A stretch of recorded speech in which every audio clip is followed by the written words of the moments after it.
Winter Arc, acte 3. Est-il vraiment trop tard pour agir?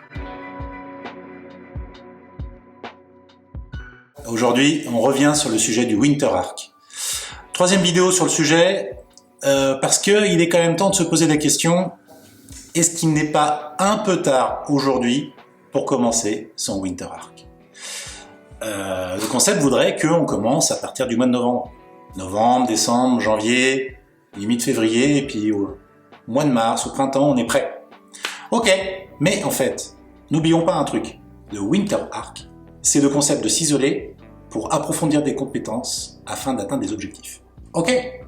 Est-ce que on est réellement obligé de faire un Winter Arc? Non, on peut très bien faire un Spring Arc. Et pourquoi pas aussi un Summer Arc? Parce que en fait, ce qu'il faut, c'est être dans la bonne période selon notre propre emploi du temps. Parce que si vous êtes saisonnier par exemple et que vous travaillez certaines périodes de l'année, par exemple l'été sur des plages et l'hiver dans les stations de ski, peut-être qu'au printemps et à l'automne vous avez du temps libre. Et c'est peut-être à ces moments-là que vous allez pouvoir réaliser votre arc hivernal. Est-ce qu'il n'est pas trop tard? Eh bien non. Il n'est pas trop tard parce que simplement, il suffit de passer à l'action. Alors que vous vouliez mettre en pratique vos bonnes résolutions, que vous vouliez améliorer votre physique, que vous vouliez créer votre entreprise, ou que vous ayez n'importe quel autre projet, je sais pas, apprendre à faire de la cuisine, apprendre une nouvelle langue, apprendre à faire de la plomberie, à devenir électricien, peu importe, choisissez le moment dans l'année où vous avez une période de creux, où vous avez plus de temps libre, plus de disponibilité pour travailler sur 1, 2 ou 3 objectifs importants pour vous. Ce qui compte, c'est de se fixer des objectifs qui soient réalistes et atteignables et de se motiver. On profite d'une période calme, on profite de l'effet cumulé, c'est-à-dire de s'améliorer un petit peu chaque jour qui permet d'atteindre des sommets si on est vraiment assidu à cette méthode. Et on peut le faire n'importe quand, il n'y a pas de limite. Donnez-vous les moyens de vos ambitions. Vous voulez vous améliorer? Vous voulez parler couramment anglais à vos prochaines vacances, à l'été prochain? Eh bien, commencez maintenant.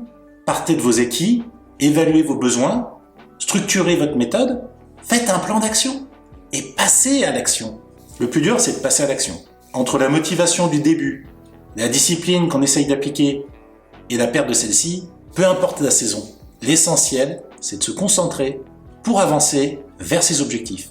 Que vous vouliez créer une entreprise, vous mettre au sport, faire n'importe quoi, projetez-vous sur votre objectif final et imaginez les étapes nécessaires pour atteindre cet objectif. Visualisez l'objectif et définissez les différentes actions à mettre en place avec un calendrier en face.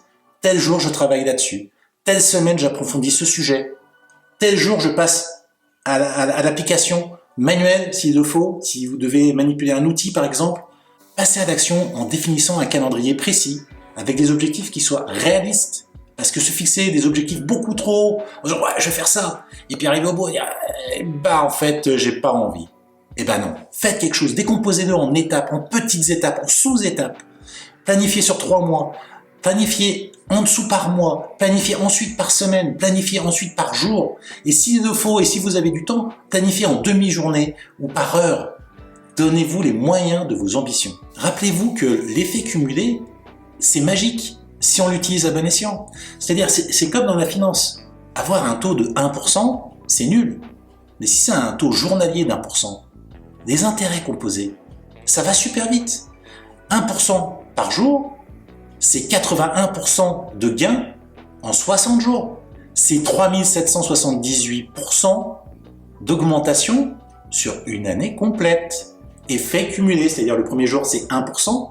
Donc on rajoute 1%, le deuxième jour ça fera 1,01 et ainsi de suite. En fait, à la fin c'est exponentiel. Enfin ça l'est même depuis le début, mais ça devient tellement énorme que les gains sont vraiment progressifs.